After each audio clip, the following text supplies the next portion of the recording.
I give them props, but that's crazy. Yeah, you pay her rent once, and she's asked out, but you buy her a booty, she can pay her rent for life. Oh, that's hilarious. You got me on that. I'm going to give you a hand clap on that. That was good. I still can't get over that. All right. So let's get into our Pips broke ass hacks of the week. Bitch better have my money. People got to have it. Some people really need it. Bitch better have my money. Do things, bad things with it. Bitch better have my money. All right. It's Pip, and I'm back. It's a new year, 2018, and I'm not claiming that I'm broke anymore, but I have been broke. I've been really broke. I mean, just like Tanya Harding's shoestrings at the 1994 Winter Olympics broke. That's pretty broke. I saw Tanya recently, so that's on my mind.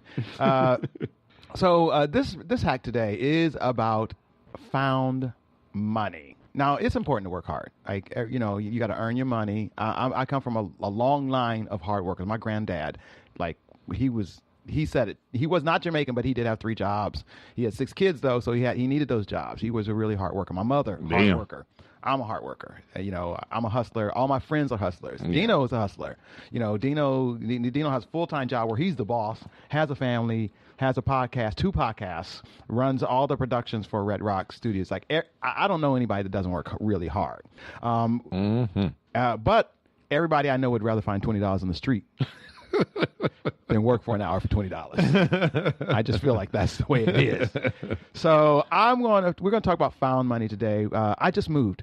So this idea of found money is really important to me right now. So I have to go through all this stuff, and I'm finding oh my gosh, I have money laying around the house that I could either use for other things or I can have the cash. So, for example, one of the things I found when I moved, I have a lot of DVDs. I live in L.A., I live in Hollywood, I go to events and screenings. I get a lot of DVDs from swag bags.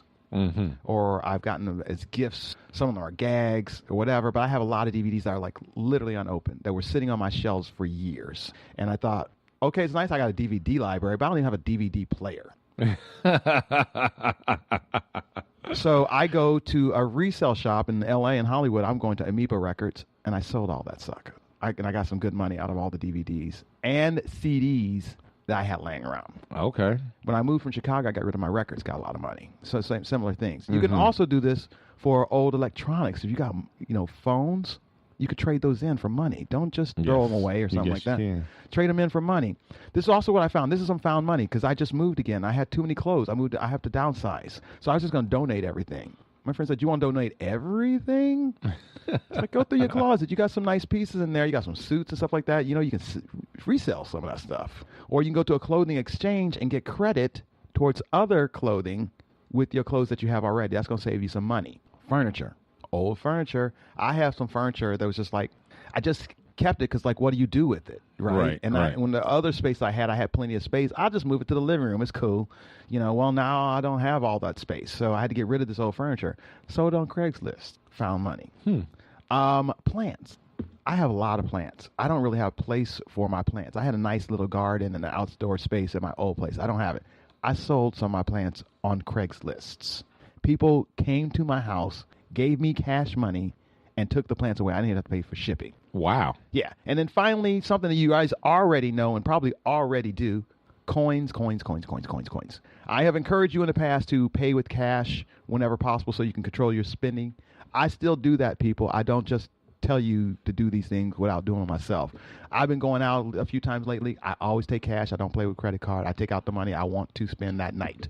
The end of the night or at the end of the day when I have cash, whatever changes in my pocket, that goes on my dresser, goes in a Crown Royal bag because I'm old school like that. I take those coins, I wrap them up, and I take them to the bank. Now, I know some of you go to the grocery store, might use the Coinstar. That's fine if you want to do that, but you're going to get a 12% fee on that. That's a lot of money. It doesn't sound like a lot, 12%. And I guess when you're receiving cash, when you're thinking to yourself like, well, it's just coins moments ago. Yeah, but you're giving away $12 out of every $100. And after you spend $800, you've given away almost $100 when you think of it that way. But if you just roll them, you take them to the bank, or at least at my bank, you can get your full money back. Only use Coinstar if you plan on donating the money. Then you can donate it for free, and you can use that Coinstar to do that. Or if you want to get a gift card, you can get gift cards at Coinstar, and they don't charge you a fee for getting a gift card. So if you plan on, like, for example, right now, I'm still buying things. So if I wanted to get a Target gift card, I can take my coins to Coinstar and get a Target gift card for free. So I just cash it. It just means I just have to use that whole card. Nice tip. So that's the way to do it. What you're going to do, Coinstar. Don't get your cash from Coinstar. Get that from the bank. Right. And that's Pip's broke ass hack. All right. Nice. Okay. Now let's get into our KJ's HQ.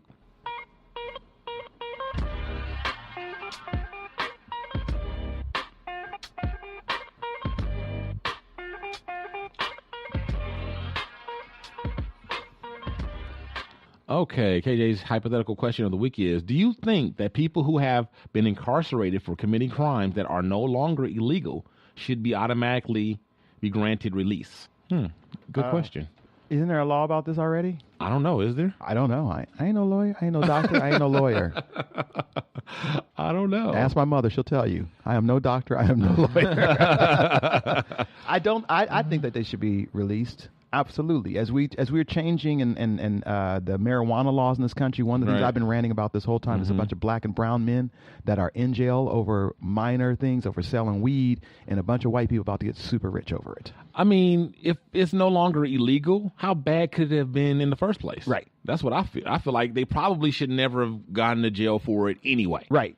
So, yeah, let them out. Yeah, they're not going to make like murder. Like, we incarcerate people way too much in this country. Mm-hmm. Well, more than any civilized country on the planet.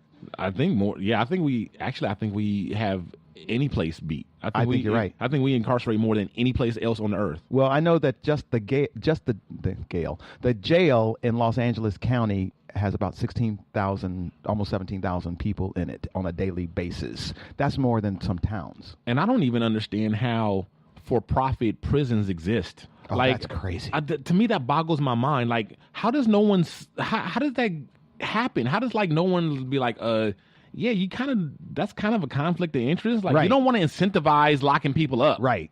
Like, I mean, do you build for-profit prisons means you have to fill them up. Right, to make money. Yes, like, that should not be legal. Right. That's insane. That sounds like some Mad Max Beyond Thunderdome type shit, like some Soylent Green. Lock those motherfuckers up and feed them Soylent Green, futuristic type stuff. Like, absolutely. I can't believe that goes on, and it's just like, oh, it's just, like, we just accept it. Like, that boggles my mind.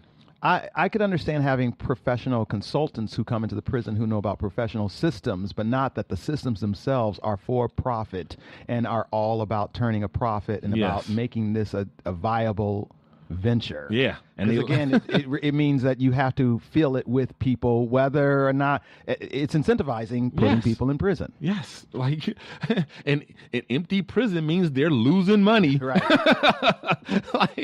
like what? Like, oh my God. Anyway, that's, so I think that's an easy one, it seems. It is. It's easy to me too, I think. Let them go. Okay. And let's get to our mail this week.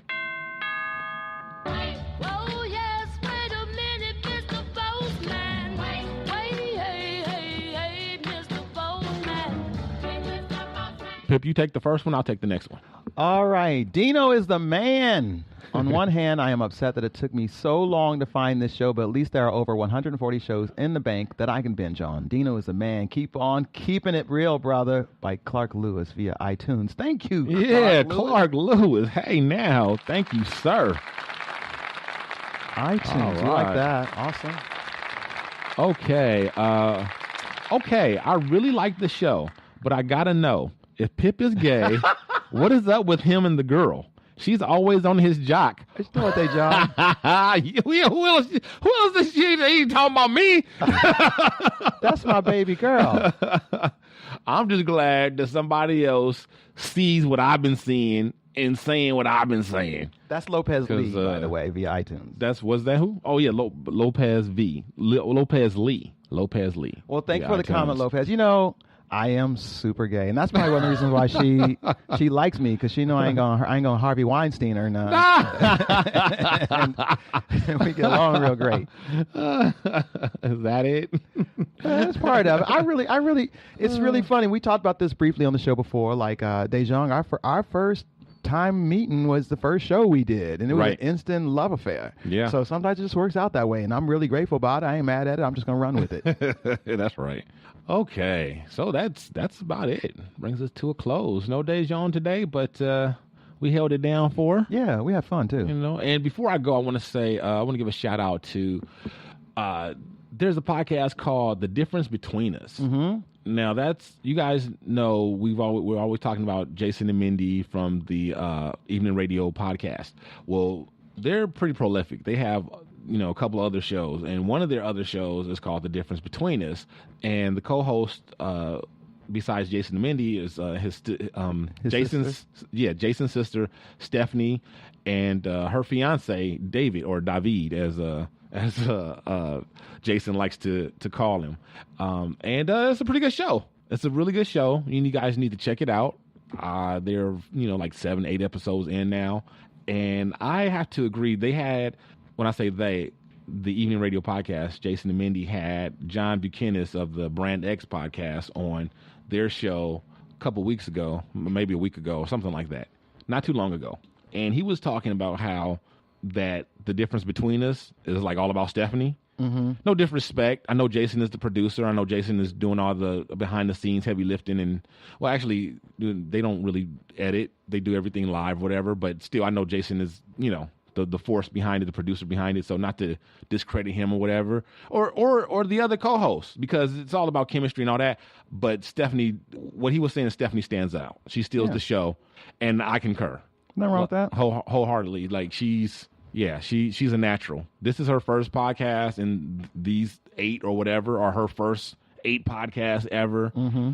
And she definitely has some sort of that je ne sais quoi. It's just like something about her. That's nice. She's kind of outspoken, which is great for radio, for podcasts. She's outspoken and kind of fearless with her thoughts and her opinions, whatever. And she kind of steals the show. And I've actually started, we became Facebook friends and Twitter friends, whatever, and we've kind of struck up a little friendship. And she reminds me of her brother, but like better. She's like Jason with boobs. So, but okay. So I'm thinking, like, do I really need Jason? Oh no. I got Mindy and I got Stephanie. Do I need Jason anymore? I don't. Jason and David, who needs those guys? Oh my gosh, who needs those guys? Maybe you not can't get that close to Mindy without the Jason.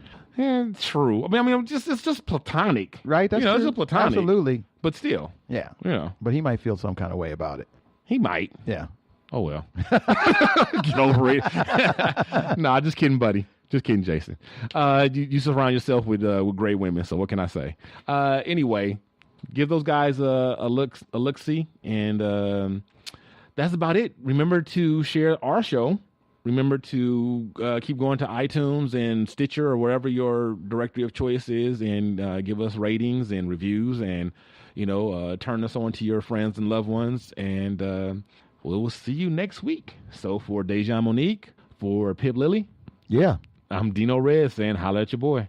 From all of our crew to listeners like you, thanks again for tuning in to another episode of The Shiznit. And don't forget to tell your friends about the show. Check out our website, theshiznitshow.com, or hit us up on Facebook under The Shiznit. Follow us on Twitter at The Shiznit Show.